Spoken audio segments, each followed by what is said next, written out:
Madiga reservation పోరాట సమితి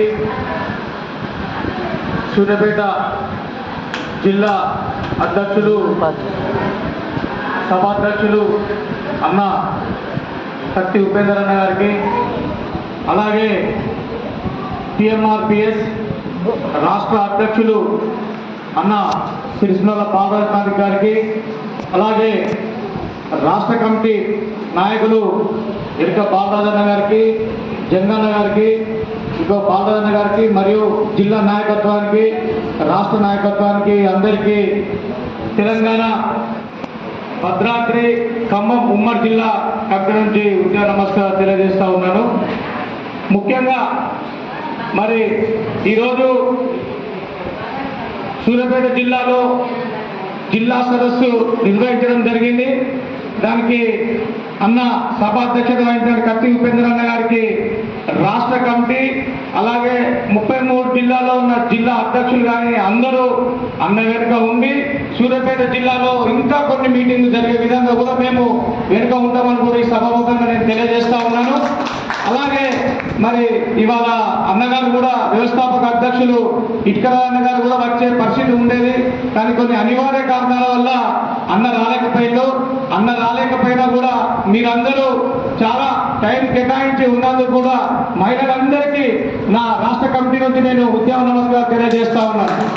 ముఖ్యంగా మరి ఏదైతే మాదిగ జాతికి సంబంధించి ఎస్సీ వర్గీకరణ ఉన్నదో మరి ఆ ఎస్సీ వర్గీకరణ విషయంలో మరి మాదిగలు ఎంత వెనుకబడి ఉన్నారో ఒక్కసారి మాదిగ జాతిలో ఉన్న నాయకులు కానీ, విద్యార్థులు కానీ, మహిళలు కానీ ఒక్కసారి ఆలోచించాలా.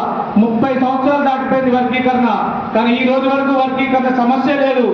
ఎంతమంది నాయకులు వచ్చినా ఎవరు వచ్చినా వర్గీకరణ అయిపోతుంది అంటారు, కానీ ఈ రోజు వరకు వర్గీకరణ కూడా కాలేదు.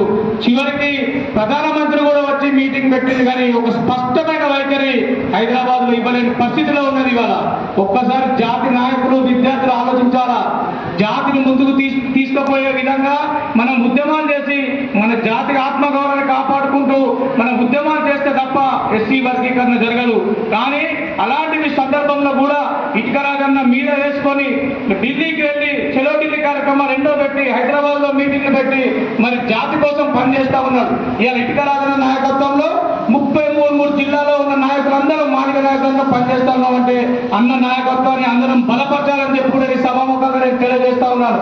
అలాగే మరి మాదిగ విద్యార్థులు ఎవరైతే ఉన్నారో ఏదో మీటింగ్ వచ్చినాం కదా పోయినాం కదా అనేది కాకుండా మాదిగలు విద్యార్థులు చైతన్యవంతం చెందితే మనం వర్గీకరణ సాధించుకోవడంలో మొదటి దశగా ఉంటామని చెప్పి కూడా నేను సభాముఖంగా తెలియజేస్తా ఉన్నాను. మహిళలు కూడా మనకు ఏదో వస్తుంది పోతుంది అనుకోవడం చాలా పొరపాటు. గతంలో బీఆర్ఎస్ ప్రభుత్వం ఉన్నప్పుడు దళిత బంధు అని చెప్పి ఎమ్మెల్యేలకు అప్పచెప్పి ఆ బీఆర్ఎస్ పార్టీలో ఉన్న నాయకులందరూ దళిత బంధు తీసుకున్నారు, కానీ ఒక్క మాదిగలకు దళితులకు ఎవరికి రాలేదు దళిత బంధు. కానీ ఇవాళ కాంగ్రెస్ ప్రభుత్వం ఏదైతే అంబేద్కర్ అభయాస్తం అని చెప్తా ఉన్నదో మరి 12 లక్షల రూపాయలు దీనికోసం మనం ఉద్యమాలు చేస్తే తప్ప రాదు. కాబట్టి తప్పకుండా మనము ఈ ఉద్యమాన్ని ఇటుకరాజన్న నాయకత్వంలో ముందుకు తీసుకెళ్లి ప్రతి మాదిగకు 12 లక్షల రూపాయలు వచ్చే విధంగా మనం ఉద్యమాలు చేయాలని చెప్పి కూడా నేను సభాముఖంగా నేను తెలియజేస్తా ఉన్నాను. ముఖ్యంగా ఇవాళ జరుగుతున్న ఈ జిల్లా సదస్సు రాష్ట్రంలో 33 జిల్లాలో ఉన్న మొదటి సదస్సుగా మేము గుర్తించాం. కాబట్టి నెక్స్ట్ తర్వాత జరగబోయే జిల్లా సదస్సు కూడా ఖమ్మంలో ఉంటుంది. కాబట్టి అక్కడ కూడా ఇదే విధంగా నాయకత్వం ఎవరైతే జిల్లా అధ్యక్షులు ఉన్నారో వాళ్ళందరూ ఇదే నాయకత్వం వహించి ఇంత అందంగా మంచిగా సభ జరిపే విధంగా చూడాలని చెప్పి కూడా నేను ఇవాళ మా ఖమ్మం జిల్లా అధ్యక్షులు కూడా నేను చెప్పడం జరుగుతూ ఉంది. ముఖ్యంగా రానున్న కాలంలో మాదిగలు చైతన్యవంతం చెందాలి. ఇటుకరాజన్న నాయకత్వంలోనే ఎస్సీ వర్గీకరణ సాధ్యమవుతుంది. ఏ నాయకుడు వచ్చినా కూడా ఎస్సీ వర్గీకరణ రాలేని పరిస్థితిలో ఉన్నది. కాబట్టి ఇటుకరాజన్న నాయకత్వాన్ని మనం బలపరిచి ఇవాళ మనము ఎస్సీ వర్గీకరణకు ముందుకు పోవాలి.